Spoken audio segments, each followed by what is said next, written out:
Here's a couple of more poems about Bristol. Hope you enjoy these. They're very short, to the point, I think. The first one's Bristol's motto. Virtute Industria.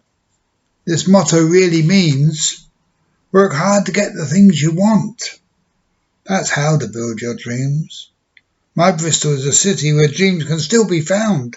Hard work and new technology will get them off the ground. One really fine example is British aerospace.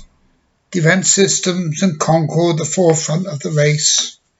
Telecommunications, satellites, each one built with pride, affects the life of everyone, both nationally and worldwide. Rolls-Royce, Hewlett-Packard, DuPont and many more. Not in the busy centre, but right upon its door. A to Z technology, you'll find at Aztec West. Microchips and engines, they only build the best. Sailing ships and steamships, they've all have seen their prime. Then passed into history on the conveyor belt of time. Industrial eras come and go, reach forward for the best. Who's looking to the future?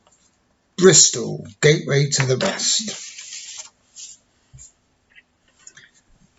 And then there's the main road between Bristol and Avonmouth, which is called the Portway. It's when they moved the docks from Bristol down to Avonmouth because it was becoming too big a concern. But then I've linked it with the past, with the slave trade and everything else, and realised that it's just the same today as it's always been. The Portway. From Bristol down to Avonmouth runs the Portway Fair, which up and down the juggernauts transport their heavy wares. Level with the riverbed, the Clifton Bridge way overhead, the drivers earn their crust of bread and fight to get their share.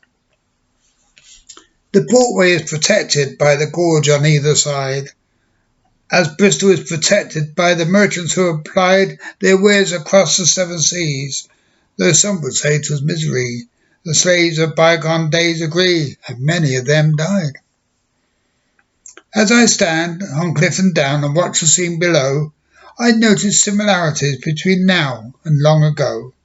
In my mind I see unfold the stories told by young and old of how they slaved to earn the gold, so rich men richer grow.